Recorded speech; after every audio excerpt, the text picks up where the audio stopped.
اور چومنا جائز و درست ہے۔ اور حضرت کی بارگاہ میں ایک سوال اور ہے کہ ایک صاحب نے سوال کیا ہے کہ کافر کے کھانے پر فاتحہ دلانا نیز اس کی پوجا میں شریک ہونا اور اس کا پرساد کھانا کیسا ہے؟ بہت سارے لوگ یہاں پر کرناٹک میں ایسا ہے یا دیگر علاقوں میں ہوتا ہوگا کہ اگر کوئی کافر پوجا پاٹ وغیرہ کرتا ہے،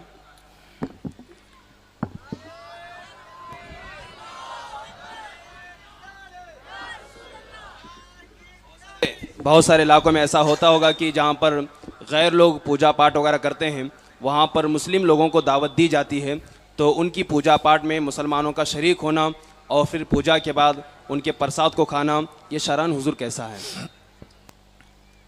دین جو ہے وہ الگ ہے اور کفر جو ہے وہ الگ ہے۔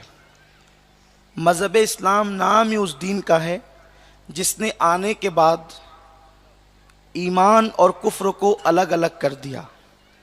اسلام کے آنے سے پہلے ابو بکر جنتی اور ابو جہل جہنمی، یہ دونوں ساتھ ساتھ رہتے تھے، لیکن جب اسلام آیا تو ابو جہل الگ ہو گیا اور ابو بکر الگ ہو گئے۔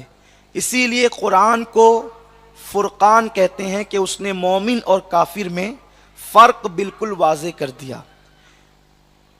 تو یہ جو بتوں کی پوجا ہے یہ شرک ہے، بلکہ شارح بخاری حضرت علامہ مفتی شریف الاقصاب امجدی رحمۃ اللہ علیہ، مبارک پور اشرفیہ کے سابق صدر مفتی، استاذ الاساتذہ، استاذ العلماء، آپ فرماتے ہیں کہ اگر کسی گانے میں کفریہ کلمہ ہو، اس کو خوش رہ کر کے سنا تو بھی کافر ہوگا۔ بھجن کو اگر کوئی راضی رہ کر کے سنے تو بھی وہ کافر ہوگا، اور ایسا کافر کہ اگر اس کا نکاح ہو چکا ہے تو اس کا نکاح بغیر طلاق کے خود بخود ٹوٹ گیا۔ اللہ اکبر۔ یہ ہے راضی رہ کر صرف بھجن سننے والا کافر ہو جاتا ہے۔ تو باضابطہ طور پر پوجا میں جانا اور پرساد کھانا، بتوں کا چڑھاوا کھانا، یہ حرام و گناہ ہے، اور اگر اس کو حلال سمجھ کے کھایا تو یہ کفر ہے۔ بیوی بھی نکاح سے نکل گئی، ایمان بھی گیا۔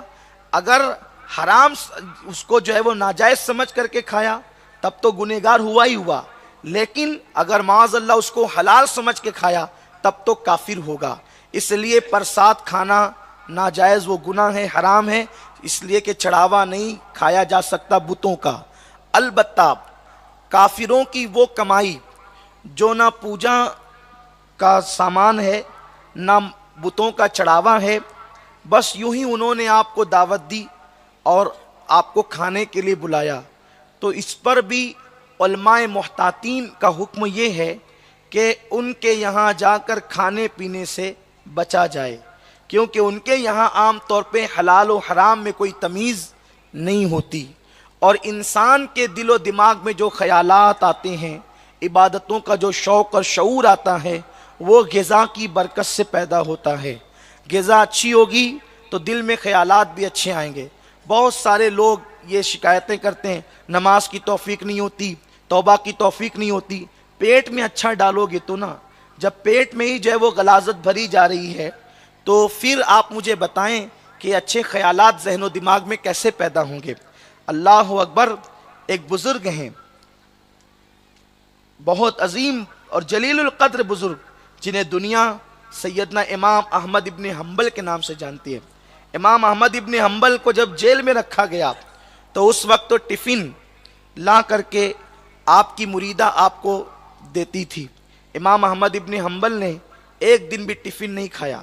جب آپ جیل سے آزاد ہوئے تو اس مریدہ نے کہا کہ مجھے پتہ چلا ہے کہ ایک دن کا ٹفن بھی آپ نے میرا نہیں کھایا، کیا آپ کو مجھ پہ شک ہے کہ میرے گھر کی کمائی حلال نہیں؟ آپ نے مریدہ سے کہا، بیٹی تیرا آنے والا ٹفن تو حلال تھا، لیکن جیل کی پلیٹ تھی، اس کے بارے میں مجھے شک تھا یہ حلال ہے یا حرام، تو میں نے ایسی مشکوک پلیٹ میں بھی کھانا گوارا نہیں کیا۔ وہ پلیٹ نہیں کھا رہے تھے، پلیٹ میں رکھ کر کھا رہے تھے۔ آپ غور فرمائیں، جب اس طرح کا تقوی پیدا ہوتا ہے تو دل کی کھڑکیاں معرفت الہی کے لیے کھلتی ہے۔ تو اب غور فرمائیں، اس لیے کافروں کے تہوار میں، بلکہ امام اہل سنت سیدی اعلیٰ حضرت امام احمد رضا خان محدث بریلوی رحمت اللہ علیہ فرماتے ہیں کہ جن دنوں مشرکین کا تہوار ہو اور وہ ان دنوں مٹھائیاں خریدتے ہو اور ان دنوں ان کے تہوار کی نسبت سے صرف مٹھائی خریدنا یہ بھی کفر ہے۔ جن دنوں جیسے کہ عام طور پہ ہندوستان میں دیوالی وغیرہ ہوتی ہے تو وہ مٹھائیاں خرید کے تقسیم کرتے ہیں، اس دن اس تہوار کی نسبت سے اگر کوئی مٹھائی خریدے گا تو بھی کافر ہو جائے گا۔ یہ دین ہے، دین، اور دین پر عمل کرو، آدھا تیتر آدھا بٹیر مذہب میں نہیں چلتا۔ لوگ کہتے ہیں ہمیں جینا ہے، ہم کہتے ہیں کیا مجدد الفسانی کو نہیں جینا تھا؟ اسی زمین پر مجدد